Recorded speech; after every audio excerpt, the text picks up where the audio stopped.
Alright, good morning. This lesson is for my Integrated 1 class. It is lesson 7. Today is Tuesday, March the 24th. I hope everyone is doing well. This will be a very short lesson. Let me shut this door real quick. So before I start this lesson, I wanna clarify what you can add to your cheat sheet. And we have the distance formula that we can add. Remember, we use the distance formula to calculate diagonal distance.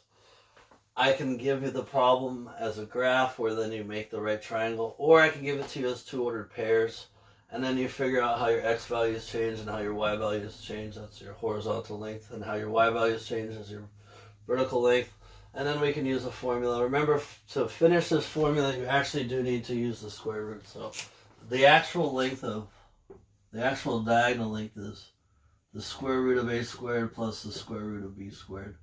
And that's actually equal to the diagonal length. The midpoint formula, remember, it's an ordered pair. We add the x values together, take half of that. It's okay if you leave it as a fraction. Same thing with the y values, y coordinates. We add those together, take half of that. Again, you can leave it as a fraction.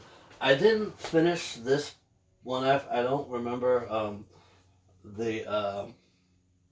quite how I wrote it the first time, but we had this table when we're finding the other midpoint, right? We're finding the other endpoint.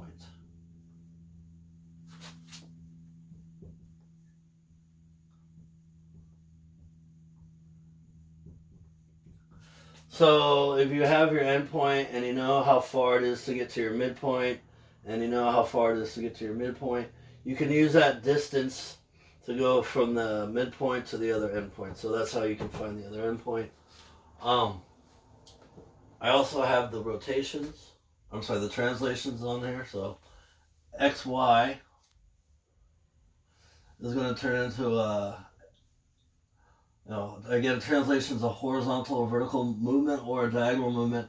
So basically, you're adding or subtracting something from the x, or you're adding or subtracting something from the y. That's essentially the rule. The rotations, remember, this is a positive direction rotation. This is a negative direction rotation. If I want to do a 90 degree or a negative 270 degree, xy turns into a negative yx. 180 degree or a negative 180 degree, xy turns into negative x, negative y. And a 270 degree or a negative 90 degree, xy turns into negative y, xy turns into y, negative x. So this is everything that you need to have on your cheat sheet. I'll lean back so you can take a screenshot or pause the video and clearly make sure it's on there. I think I'm allowed. I gotta stop doing that. We can also put on here just another thing for transformations. We start at the pre-image.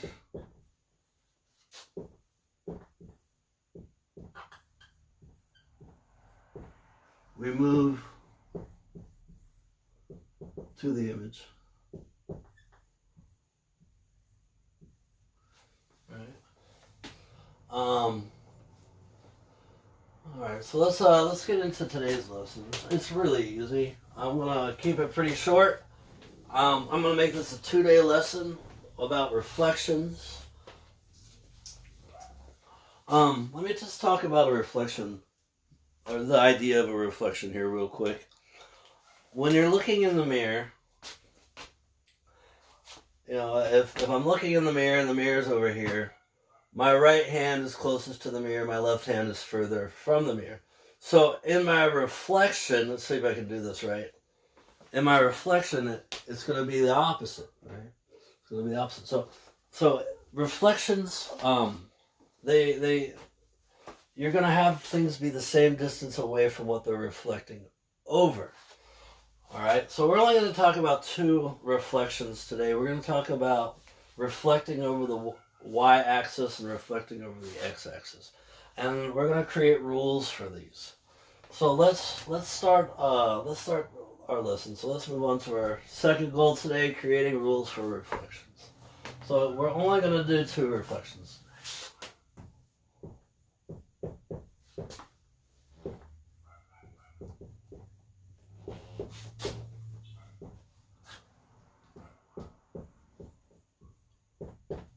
And the reflections that we're going to learn about are going to be over the y-axis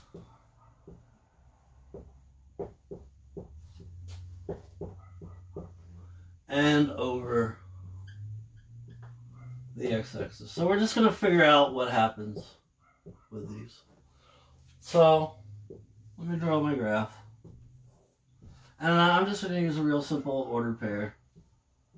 I'm going to use the ordered pair for my point A. I'm going to use the ordered pair 3, 1.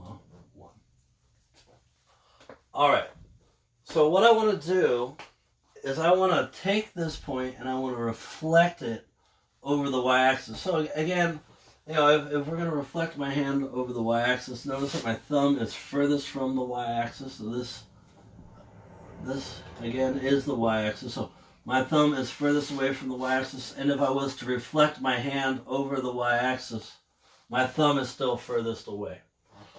And so we see here that point A is 3 away from the y-axis, and it's 1 up. So if I was to reflect this over the y-axis, what's going to happen is the reflection, or the image, is going to be at -3, 1. So again, very easy to create a rule for reflecting over the y-axis. So xy is going to turn into, so here's my xy, it's going to turn into -x, y. So what happens is the value for the x changes signs, the y value stays the same. All right, that's all that happens. All right. Now, I've been noticing on your homework, and I've gotten a repeated question about this. I've been assigning you guys problems using triangles. And I need you to do the rule to all 3 points on the triangle. Not just 1 point, but all 3. And it shouldn't take too long to do. Alright, so that is us doing it over the y-axis. Let's do this over the x-axis. And again, here's my x-axis. I'd show you how my hand moves, but I don't bend that way, so I can't do that. I wanted to say right there. Alright, so I'm going to basically, again, the point A is 1 above the x-axis, so when I flip it over the x-axis, it has to still be 1 away. And so this is a reflection of the point over the x-axis. So that I'm going to say A prime because that's my image. And my new ordered pair is 3, -1. So again, to write the rule for a reflection over the x-axis, you just have to pay attention to how the ordered pair changed. So 3 stayed the same, so nothing happened to my x, but the sign of y went from positive to negative. So the rule to reflect over the x-axis is xy is going to turn into x, because nothing happened to the x value, it stayed the same. Still this far over. But the y value changed. So when I put -y, what I'm telling you is the sign changes. Right? So if we were to start here at -2, -1, and I was to reflect that over the x-axis, my x would stay the same, but I'm saying you have to change the sign of the y. So its reflection over the x-axis would be -2, 1. Again, the y value changes. Alright, so that's today's lesson. We're just going to be doing some problems like this. But again, you guys are going to be doing the problems with triangles. So you need to do this for all 3 points. I don't think it should be too difficult. I also want to just mention something really quick. I know that some of you guys are having some issues with uploading assignments. If you're having any problems at all, let me know. I don't want you to get frustrated and quit or not turn something in. Let me know. we'll figure out a way to get you the credit for the work you did. And again, you guys, most of you are doing a good job. I had 28 of you out of 111 not do the work this last time. I know we can do better than that. Let's try to get this back to 100%. So again, I hope everyone's doing well. If there's any problems or anything, let me know. We'll get you the credit. If I forgot to give you the credit and we talked about it, remind me. Got a lot of things going on. So please, let's keep doing what we need to do. I hope everyone's doing okay. I'll post the next lesson tomorrow. Have a good day, everybody.